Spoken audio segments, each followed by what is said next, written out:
अखंड मंडलाकरम व्याप्तेंचराचरम तत्पदम दर्शितम तस्मै श्री गुरुवे नमः। यहाँ बैठे आज सही महापुरुषों चरणों में दास का प्रणाम है। आप लोग पास आ जाइए, इधर आ जाइए। ठीक है, ठीक ठीक। इंसान इतने गुनाह करता है कि भुलाने काबिल नहीं है, परमात्मा फिर भी क्षमा करता है कि क्षमा करने के काबिल नहीं है। इंसान जब पूजा पाठ करता, परमात्मा की पूजा पाठ करता है, इबादत करता है, तो सोचता परमात्मा मुझको देख रहा है, लेकिन जब पाप करता है तो भूल जाता मुझको वो देख रहा है। परमात्मा को छुपा हुआ नहीं है, परमात्मा सब कुछ हमारे हर कर्मों को देख रहा है। अदृश्य सत्ता देख रही है हमको है। कुछ लोग आप देखते होंगे पाप करते हुए भी वो ठीक ठाक दिखाई पड़ रहा है, इसका मतलब साफ है कि उसका पिछला पुण्य उसका साथ दे रहा है, इसी कारण वो पाप कर रहा हुआ है। जिस दिन पुण्य क्षीण हो जाता है उस दिन इंसान अर्थ से फर्श पे आ जाता है। ये तो इंसान का अपनी ही कमाई उसे आगे मिलती है, जो बीज बोता है वही उसको फल मिलता हुआ है। इसलिए दुनिया में कोई सुख दुख किसी को देता नहीं है, अपने कर्मों के भोग हैं। इसलिए कभी किसी को दोष मत देना। इसलिए कबीरदास कह रहे हैं इंसान इतने गुनाह करता है कि भुलाने काबिल नहीं है, परमात्मा फिर भी क्षमा करता है, क्षमा करने काबिल नहीं है। एक बार पाप पुण्य में झगड़ा हो गया। पाप कहता है मैं बड़ा हूँ, पुण्य कहता है मैं बड़ा हूँ। तो उन्होंने कहा कोई तीसरा इसका फैसला करे तो ठीक रहेगा, ऐसा कैसे हम तुम करते लड़ते रहेंगे हम। तो दोनों भगवान विष्णु के भक्त थे। दोनों भगवान विष्णु पर दोनों पहुँचे तो भगवान विष्णु ने कहा मेरे तुम दोनों भक्त हो, कैसे एक को हम बड़ा कि छोटा बता दें। तुम दोनों परीक्षा दोगे, जो परीक्षा में पास हो जाएगा उसको हम बड़ा घोषित कर देंगे। कहने लगे करना क्या होगा। विष्णु भगवान ने कहा तुम जाओ ब्रह्मलोक, ब्रह्मा जी के फूल की पत्ती तोड़ के ले आओ, जहाँ पर बैठे हुए जो ले आएगा पहले उसको हम बड़ा घोषित कर देंगे। दोनों निकल जाते हैं। पाप था चालाक, उसको शॉर्टकट रास्ता मालूम था उसको, नहीं पुण्य बेचारा सीधा था, वो सीधे रास्ते जा रहा था वो। और पाप जो है पहुँच गया ब्रह्मलोक। ब्रह्मा जी ध्यान में बैठे हुए थे, तो पाप ने सोचा क्या इसमें बोले या क्या मांगे दे देंगे, तोड़ के भाग चले। उसने तोड़ा फूल पत्ती और ले कुछ उड़ गया होगा। ब्रह्मा जी अंतर्यामी ठहरे, उन्होंने कहा अरे पापी तू चोरी करके जा रहा, जा तू अंधा हो जा। वो खड़े खड़े वहीं पर अंधा हो गया। तब तक पुण्य भी आता है और कहता है परमपिता परमात्मा इसको क्षमा कर दो और मुझे पत्ती दे दो मुझे। तो इन्होंने ब्रह्मा जी ने कहा तेरा विरोधी है, तू क्षमा क्यों मांग रहा है इसके लिए। उसने कहा ये अज्ञानता कारण कर दिया है, इसको क्षमा कर दीजिए। ब्रह्मा ने कहा मैं श्राप दे चुका हूँ, इसको मैं वापस नहीं ले सकता, लेकिन मैं इसको वरदान दे रहा हूँ, जब तुम्हारे शरण में आएगा तब आंखें खुल जाएंगी इसकी हैं, तुम्हारे आंखें खुल जाएंगी। कहीं जब इंसान पाप कर लेता है तो पश्चाताप होता है ये मैंने क्या कर दिया, तब आँख खुलती है। कहते हैं जवानी में जोश रहता होश नहीं रहता, और बुढ़ापे में होश रहता जोश नहीं रहता है। जवानी में उल्टे सीधे काम कर डालता है और पूरी जिंदगी बर्बाद कर डालता अपना है। और बुढ़ापे में होश रहता जोश नहीं रहता, होश रहता बुढ़ापे में गलत काम का गलत फल मिलेगा। वो ज्ञानवान हो जानकार हो चुका होता है। जैसे ये छोटा बच्चा रो रहा होता है, जब माँ दूध पिलाती है बच्चा शांत हो जाता है। कोई प्यासा आदमी होता है पानी बिना तड़प रहा होता है, जब पानी पीता तो शांत हो जाता है। हमारे घर में माताएं बहनें पूड़ी बनाती हैं तो छन छन की आवाज़ आती है, पूड़ी पक जाती है, आवाज़ शांत हो जाती है। इसी तरह जब इंसान को ज्ञान हो जाता है वह शांत हो जाता है। अगर किसी ने आपका अपमान कर दिया हो, नुकसान कर दिया हो, धोखा दे दिया हो, उसको क्षमा कर दीजिएगा उसको। क्योंकि जो ज्ञानी पुरुष होता है वो उसका कोई अपमान करता है, नुकसान करता है, धोखा देता है, वो जानता ही है कि मेरा कोई कर्म इस रूप में दंड दे रहा है, कसूर इसका नहीं कोई है, उसको वो क्षमा करता है और शांति को प्राप्त होता है। हकीकत तो ये है इस संसार में सुख दुख किसी को कोई देता नहीं है, तो अपने कर्मों के भोग है। इसलिए कभी दूसरे को दोष मत देना। जब राम को वनवास होता है तो भरत जाते हैं गुरु वशिष्ठ के पास और कहते हैं हमारे भैया ने ऐसा कौन कर्म कर दिया जो उनको वनवास भोगना पड़ा। तो गुरु वशिष्ठ उनसे कहते हैं भरत से, सुनो भरत भाभी प्रबल बिलक कहो मुनिनाथ, जीवन मरण हानि लाभ यश अपयश सब विधि हाथ।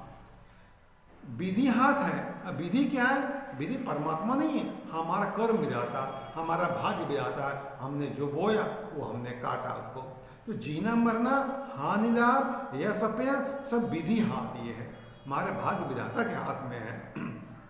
हमने पेड़ बबूल का बोया, आम कहाँ से आएगा? जो गलत कर्म करता है इंसान, जब फल भोगना पड़ता है तो भगवान को झूठा ही दोष लगाता है। पावत दुख सरन पछताई, काले कर्म ईश्वर मिथ्या दोष लगाई। जब इंसान पाप करता है और जब सजा मिलती है तो भगवान को झूठे दोष लगाता है, या मालिक तुमने मेरे साथ क्या कर दिया। अपने कर्मों को भूल जाता कि मैंने क्या किया। इंसान अपना ही बोया स्वयं काटता है, इसलिए कभी किसी को जीवन में दोष नहीं देना चाहिए इंसान को। एक छोटी कहानी सुनाते हैं। एक राम जी का और हनुमान जी का मंदिर था। तो एक मजदूर था, रोज मजदूरी करता था और जाता राम जी के मंदिर में, राम जी को प्रणाम करके निकल जाता था वहाँ पर। तो एक दिन भगवान राम ने उससे कहा कि कुछ देर सत्संग में बैठा करो वहाँ पर। कहता मेरे पास टाइम नहीं है, हम मेहनत करते हैं, खाते पीते हैं, यहाँ बैठे खाएं पिएं कैसे। भगवान ने कहा तुम खिलाते पिलाते परिवार हो अपने क्या? तो कहता हाँ हम खिलाएं तो आप खिलाते हो क्या? हम कमाते हैं, भी बच्चे खाते हैं, हम नहीं कमाएंगे बेचारे भूखे मर जाएंगे। भगवान राम ने कहा ऐसा है तुम हमारे 6 महीने रुक जाओ आश्रम में, तुम्हारे परिवार को हम देख लेंगे, उनका भोजन पानी व्यवस्था कर देंगे। वो बोले ना बाबा ये मेरे नहीं हो पाएगा, तुम्हारे चक्कर हम भी बच्चे भूखे मर जाएंगे हम। भगवान का 3 महीने रुक जाए, कहना मैं 3 महीने रुकूंगा। भगवान का 3 दिन रुक जाए, कहना 3 दिन नहीं रुकूंगा। भगवान ने कहा अच्छा 1 घंटे रुक जा, कहता 1 घंटा नहीं रुकूंगा मैं। भगवान राम ने कहा एक काम करो, अच्छा मैं चिट्ठी लिख के दे रहा हूँ, बगल में हनुमान जी का मंदिर है, उनको जाकर दे आओ, इतना कर दोगे? कहता हाँ ये कर दे, जल्दी लिखो जो लिखना हो।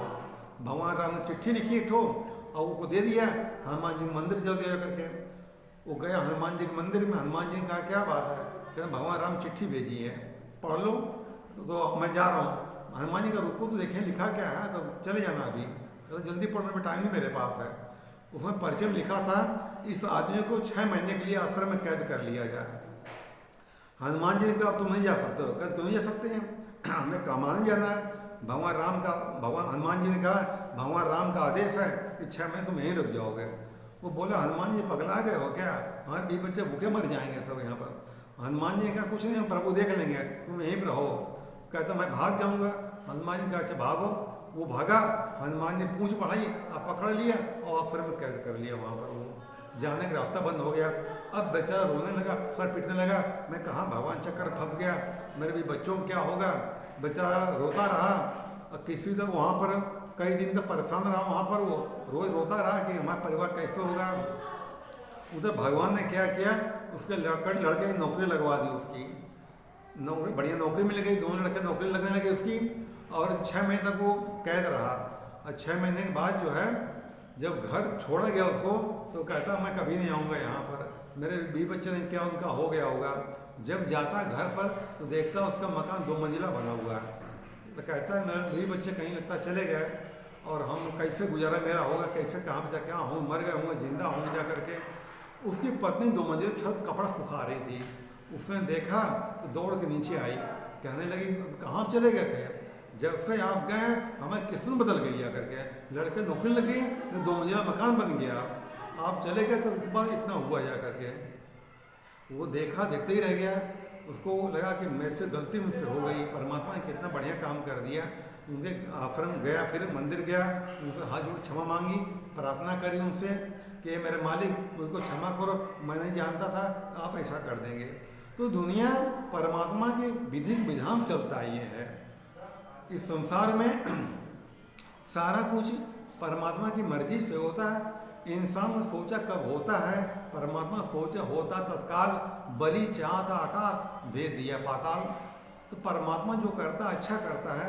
अगर आपको परमात्मा में विश्वास है तो प्रत्येक विधान आपके हित के लिए है।